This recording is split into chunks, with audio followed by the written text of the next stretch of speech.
Imagine you stumble upon an ancient buried vault. You pry open the heavy doors, and inside, you don't just find weapons, you find perfectly minted gold coins, brilliant plays written in Sanskrit, complex astronomical charts, and a massive iron pillar that somehow hasn't rusted a single bit in over 1,000 years. You haven't just found a kingdom's treasury, you have discovered the golden age of India. Welcome to the epic story of the Gupta Empire. Let's rewind to the 3rd century AD. The massive Mauryan Empire we talked about earlier, it had collapsed. For a while, the Kushans ruled the north and the Satavahanas ruled the south. But soon, their power faded too, creating a massive political vacuum. Out of this chaos, a local family living in the fertile plains of Magad saw their chance. It started small with a ruler named Sri Gupta and then his son Ghatotkach. They were just local chiefs, but then came the grandson Chandragupta I. Chandragupta I wasn't just ambitious, he was incredibly smart. He made a massive strategic move by marrying a powerful princess from the Lichavi clan. This single marriage brought him so much prestige and territory that he upgraded his title from a simple Maharaja to Maharaja Dhiraja, the king of kings. He kicked off what we now call the Gupta imperial phase. But if Chandragupta I lit the fire, his son Samudragupta turned it into a blazing inferno.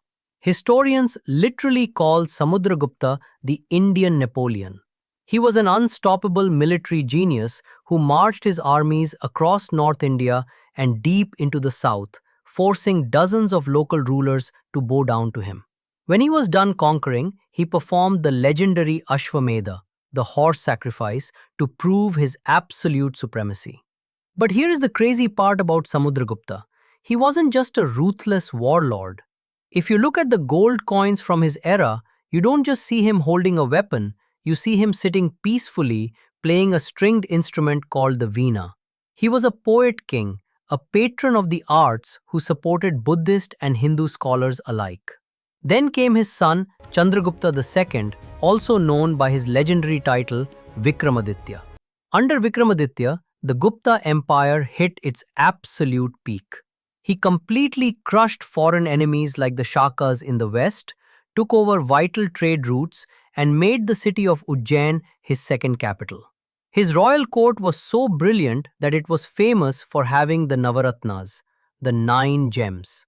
These were 9 absolute geniuses of the ancient world, including the legendary poet Kalidasa and the great astronomer Varahamihira.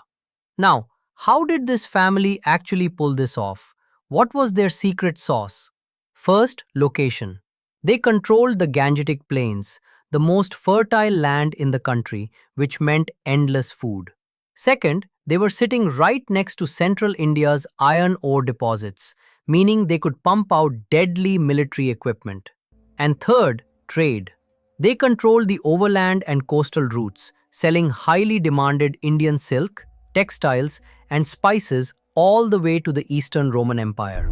You might think an empire this powerful ruled with an iron fist, taxing people to death and throwing everyone in dungeons.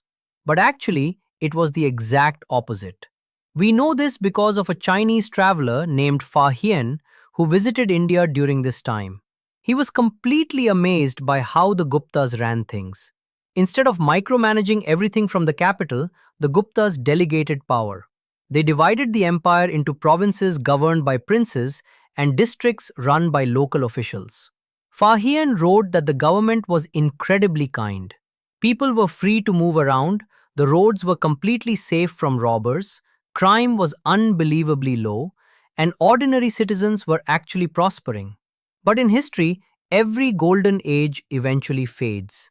The Guptas faced a terrifying new villain, the White Huns.